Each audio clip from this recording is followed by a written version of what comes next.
There is a moment every person has lived, standing at a crossroads, heart pounding, mind flooded, and absolutely incapable of thinking clearly. You know what the right decision is. Somewhere deep inside you already know. But the fear, the anger, the love, the desperation, they are louder. And in that moment, you make the wrong call. Not because you're weak, not because you're irrational, but because nobody ever taught you how to separate what you feel from what you must do. By the end of this video, you will have that tool. But first, you need to understand why your emotions have been winning every single time. And the answer might surprise you.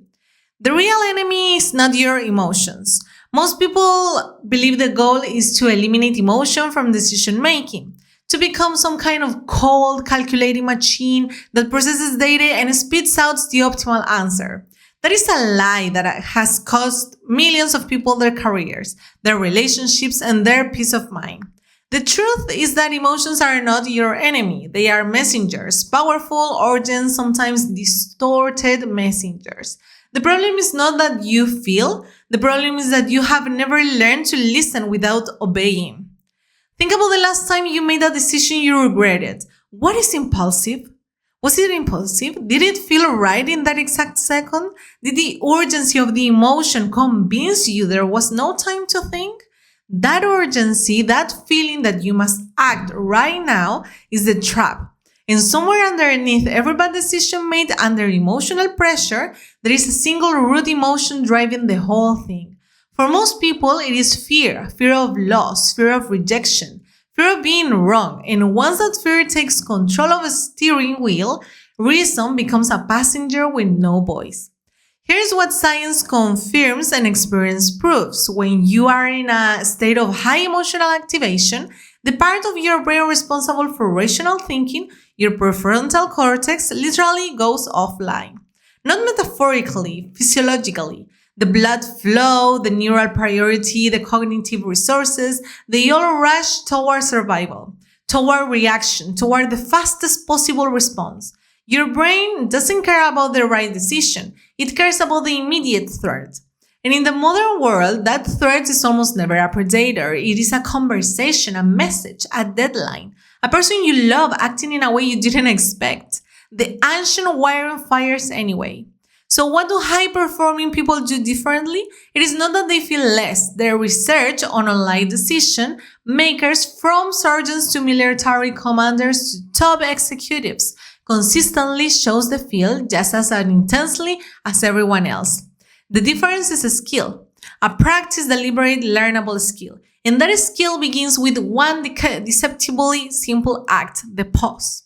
Not the pause of avoidance, not the pause of cowardice, the strategic pause of a person who has decided that their future matters more than their immediate comfort.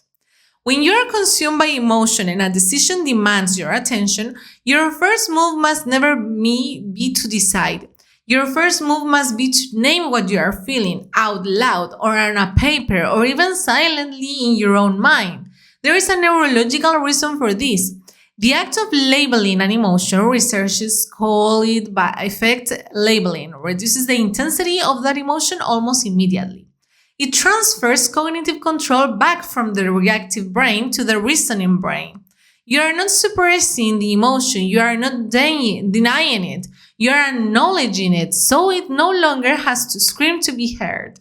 And in that small window of reduced intensity, clarity begins to enter.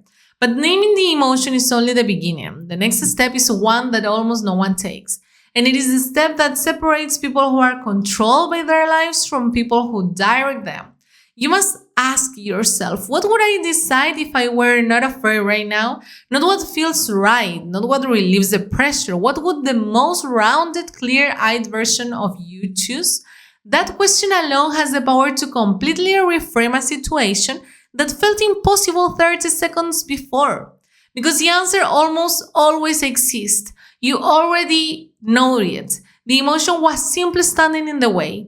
There is a second layer to this that deserves your full attention. Many of the decisions you make under emotional pressure are not actually about the situation in front of you. They are about unresolved stories from your past. The reason a certain conversation triggers an outside reaction, The reason a particular type of uncertainty sends you into paralysis. The reason certain people can completely destabilize you with a single sentence. That is not about the present moment, that is history speaking. And until you recognize that pattern, you will keep making decisions that are answers to questions nobody is actually asking you right now. This is the hidden cost of emotional reactivity that nobody calculates until it is too late. It is not just one bad decision, it is a pattern, a trajectory. Every time you allow an unexamined emotion to override your judgment, you reinforce the neural pathway that says, react first, reflect never.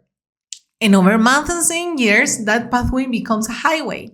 And you wake up one day wondering why your life looks nothing like what you intended, surrounded by consequences you choose but do not remember choosing. The method that changes this is not complicated, it is consistent. First, you pause. Second, you name the emotion. Third, you ask what would you decide without the fear. Fourth, and this is the piece most people skip, you set a decision window. You do not decide in the heat of the moment, but you do commit to deciding within a defined period of time. An hour, a day, not indefinitely, because prolonged avoidance creates its own kind of damage. You are not running from the decision, you are earning the mental clarity to make it well. Here's what promised at the beginning of this video, the loop that was left open. The reason you keep making decisions you regret under emotional pressure. It's not a lack of willpower, it is lack of process. Willpower is a resource that depletes. Process is a structure that holds. The people who consistently make clear, powerful decisions in the most difficult moments are not stronger than you. They are simply more structured than you. And structure is something you can build starting today. Your emotions are not your weakness. They are your signal. Learn to read them without surrendering to them. And you will never again stand at a crossroads paralyzed by your own mind. You will stand there informed, grounded, and in command of the one thing that determines everything, your next move.